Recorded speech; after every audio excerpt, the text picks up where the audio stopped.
Lettuce and greens grow fast. You can get a full head of lettuce in under 60 days. Come on, chickens.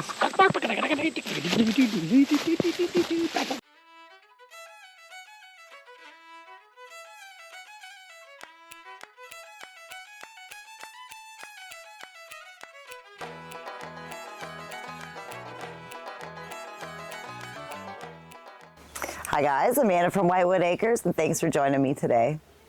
Here in southeastern Ontario, I'm in a growing zone 5B, and I'm getting ready to start my July crops.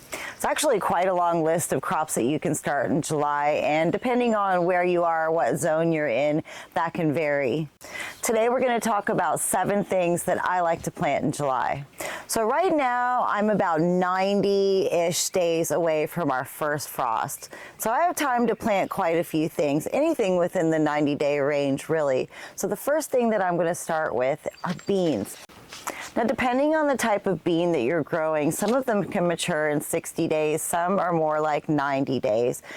We love to eat our green beans fresh all summer long, so I have a succession that I started in the spring, and it's just starting to produce beans now. I should be picking them in the next week, so that means it's time to start the next succession.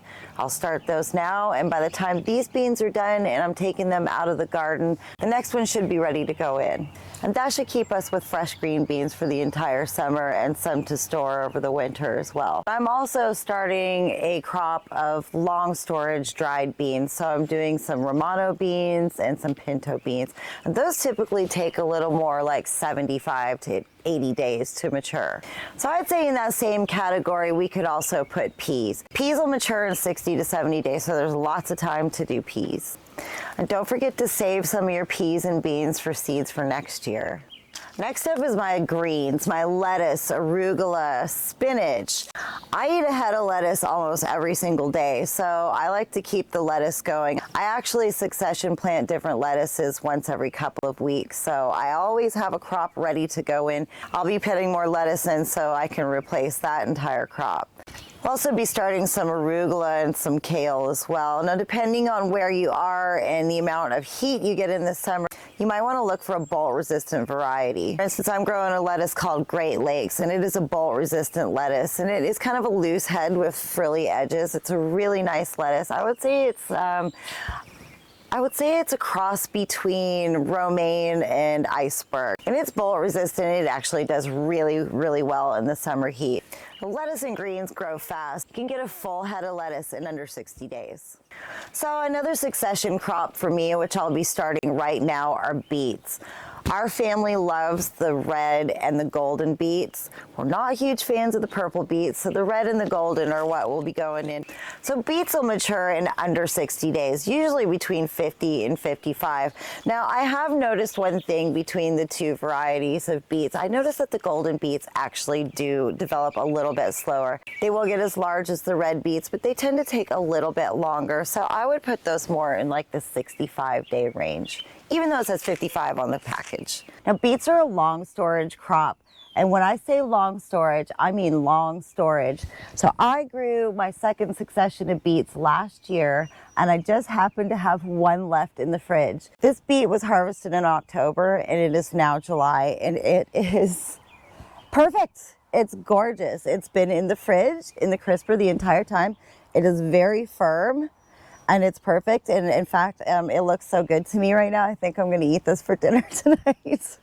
I would say that this would keep for another couple of months, honestly, if I wanted, but this is going to be a salad tonight. So my first succession of beets are almost ready to harvest now. I still have one beet left for my second succession from last year. So that supplied me with beets for an entire year. So zucchinis are another one that's about 50 days till harvest. I actually didn't even plant a first succession of zucchinis this year because I know that one plant is going to give my family almost more zucchinis than we can eat. Now, we're a family of 3, so I have learned to only grow one zucchini plant every year because there's such abundant fruiters. You can really easily end up with way too many zucchinis, and many other gardeners are the same, so it's almost impossible to give those away. Nobody wants your extra zucchinis, so just grow one plant. So unless you're growing for a farmer's market or an army, you don't need many plants of zucchini.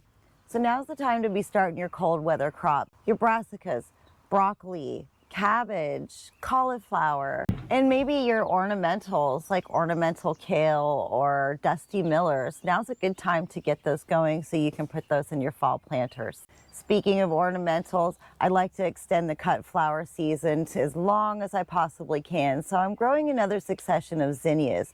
The zinnias will produce blooms until they get hit with a really hard frost. So that should keep me with fresh cut flowers until late into the fall.